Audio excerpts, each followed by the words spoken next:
So, let's take online questions now. International life. Hello. Maria Vladimirovna. Yes. Hello. The other day,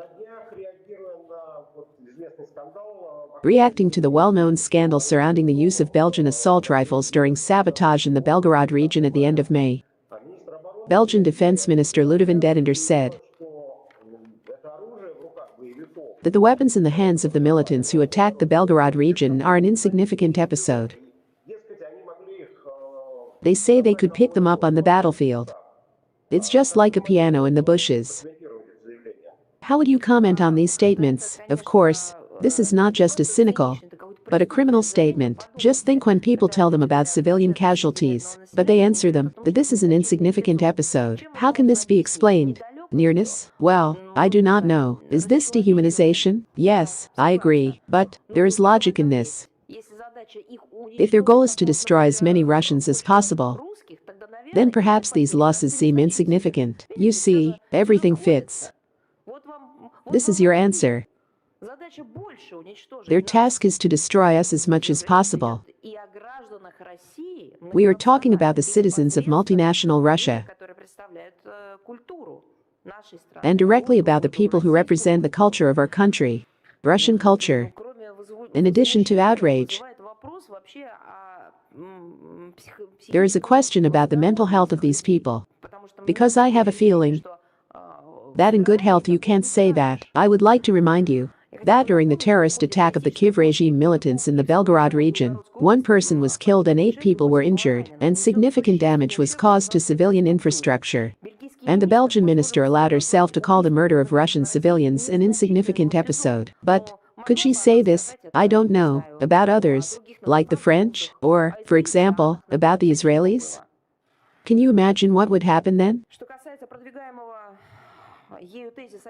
As for the advanced thesis about rifles allegedly picked up by terrorists on the battlefield, this statement clearly has nothing to do with reality. For our part, we consider this interpretation of the events by the official representative of the Belgian authorities as a wild, unhealthy attempt to justify itself in the Kiev regime, which is increasingly resorting to terrorist methods in confrontation with our country.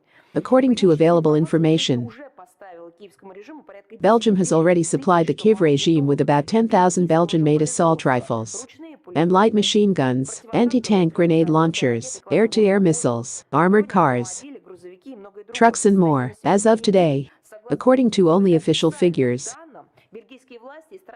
the Belgian authorities have spent €274 million to support the Ukrainian war party. Massive deliveries of arms and ammunition by Western countries to Ukraine are a flagrant violation by the Euro-Atlantic allies and their satellites of their international obligations under the International Treaty on the Trade in Arms, the OSCE document on small arms and light weapons, as well as the common position of the European Union, establishing rules for the control of export of military technologies and equipment. In particular, we are talking about preventing the exporting country from transferring conventional weapons and ammunition if there is reliable information that this military property will be used by the recipient state to commit acts of genocide, crimes against humanity, serious violations of the Geneva Conventions of 1949, for attacks on civilian targets and for other war crimes. Okay. In addition to the terrorist attack at the Kakhovskaya hydroelectric power station, in addition to the blowing up of the ammonia pipeline this year,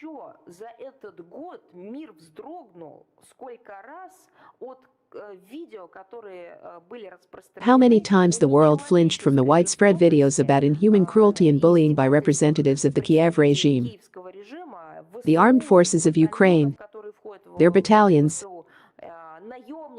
mercenaries in relation to the captured, wounded. Nobody in Belgium sees this? This means that they turn away again, but I want to warn them that soon they will have nowhere to turn away even in the center of Europe. Because these Belgian rifles scattered on the battlefield will also be scattered in the center of Europe, in the form of weapons on the black market. We already have this statistic. Second, These militants of the Kiev regime will come to the center of Europe and begin to operate there for a number of reasons. Because no one can stop them, we are holding them back. Now, by and large,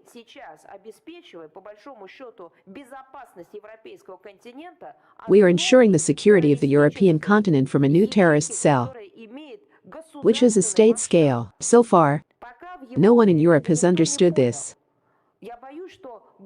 I'm afraid it will be too late when they realize, but they will ask themselves the same questions as they asked themselves in 2015, in 2016. Do you remember? When we called on them to fight ISIS together, they laughed and thought it was all a joke. Then there was a series of terrorist attacks. Who committed them in the territory of the European Union? Who carried out these bombings? These are the ones who were greatly inspired by the Westerners during the color revolutions, the Arab Spring, and so on. Is this the first monster that the West has spawned? Of course not. Al-Qaeda, Bin Laden. It wasn't just their best friends. They would not exist without Western regimes. They first nurtured them, then educated them, then they gave them statuses, then they gave them weapons, then they aimed them, as a rule, against our country in different formations. Then they directed this weapon and all their knowledge and skills against their creators. So it will be this time. I say this with regret, but it will definitely be this time. Because it is impossible to stop Zelensky's militants ideologically and politically. People who have been fed on blood for many years, trained on living people and inspired by nationalist principles. It's been verified, so. The international agreements I mentioned earlier expressly prohibit the issuance of licenses for the export of weapons if they will contribute to the outbreak or aggravation of an armed conflict. In addition, we have repeatedly warned about the danger of pumping the armed forces of Ukraine with Western weapons and equipment, as well as their uncontrolled spread and falling into the hands of sabotage and criminal groups. The transfer of Belgian small arms to Ukrainian terrorists and saboteurs is not the first such case. Earlier, the facts of its illegal use by the Taliban and Mexican drug cartels were recorded.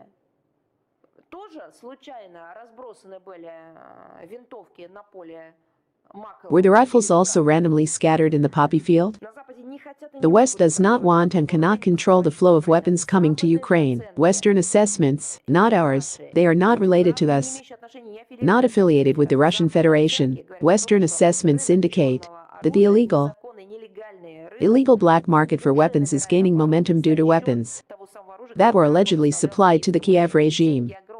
This is huge money. Listen.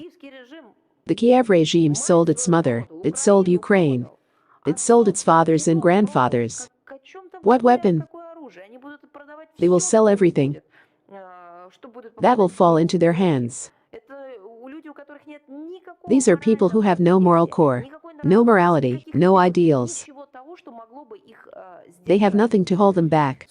Judging by the signals coming from Brussels,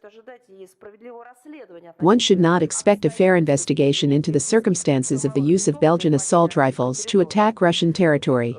Expressing such dramatic concern about the revealed facts of the use of their weapons by Ukrainian terrorists, and without waiting for the results of the announced investigation, the government of the kingdom reports on the provision of another package of military assistance to the Kiev regime in the amount of 46 million euros. Then they will say that again the weapons were scattered on the battlefield. In addition, Belgian instructors, who are stationed mainly in Poland and Germany, are involved in training over 700 Ukrainian soldiers, including snipers and sappers. I can definitely say that the snipers and sappers trained by them will also be scattered on the battlefield. They need to understand this too. These facts testify to the deep involvement of Brussels and other European capitals in the conflict in Ukraine. And the more the representatives of the Belgian authorities try to deny the obvious, the more unconvincing their excuses look. Better admit it right now. Yes. We move on. Yes, please. Maria Vladimirovna, good afternoon. My name is Daria. News portal news.ru. Question regarding publication in the New York Times. They wrote that the US is considering offering Ukraine an Israeli model of cooperation without joining NATO. How does the Russian side feel about this option? Can it help, for example, to sit down at the negotiating table with Ukraine? In my opinion, this is some kind of humiliating comparison for Israel. Sit down, please. I think it's the wildest thing they could come up with. Well, they came up with a lot of wild things. The ideologists of the White House. But, in my opinion, to compare the Kiev regime and Israel, such a thing can only be thought of with perverted, sickly brains. This is first. Secondly, at its core, the Kiev regime is developing before our eyes from an obviously neo-Nazi, nationalist regime into a real terrorist international cell. Terrorist, because they carry out terrorist attacks, and, first of all, against civilian infrastructure. International, because they are already filled without division into friend or foe with foreign mercenaries from all over the world, whom they, in fact, recruited through their embassies, through their so-called diplomats, and so on. This is the second moment. Therefore, how some international structures should deal with the criminal terrorist regime, to be honest, is a big question. Perhaps this will be such a precedent. Usually NATO somehow supported terrorist cells behind the scenes, informally, through affiliated structures. Now, apparently, they will include them in their composition. Well, in general, this is a new word for the North Atlantic Alliance. Well, maybe it will be. Basically, I would like to remind you that NATO is an aggressive military bloc that poses a security threat to our country. As a matter of fact, it is from this angle that we assess the cooperation of other countries with this structure. Participation in this alliance and interaction with it does not increase the level of national security of those countries that are included in NATO, and this does not contribute to security on a regional and international scale. NATO has not shown itself to be a peacemaker in any region of the world. There is no such experience. As for the Kiev regime, I have already spoken about it. As for the state of Ukraine, what was left of it after the experiments of the West? The best guarantees of its security are the return of this country to non-bloc neutrality and confirmation of the status of a non-nuclear state. To ensure a comprehensive and sustainable settlement of the Ukrainian crisis, it is necessary to recognize the new territorial realities and ensure that Kiev provides the basic rights of its own citizens, primarily Russian-speaking residents and representatives of national minorities, including giving the Russian language the status of an official language. To be honest, I always emphasize that it is strange to call the Russian-speaking population a national minority, given its scale, number, and so on, but there is such a practice. As a matter of priority, the Kiev regime should stop hostilities, and Western countries should stop supplying weapons to Ukraine. Well, this is probably a realistic approach to the situation, and by no means joining NATO or applying some kind of Israeli model of cooperation with the alliance can help return the situation to the mainstream of settlement.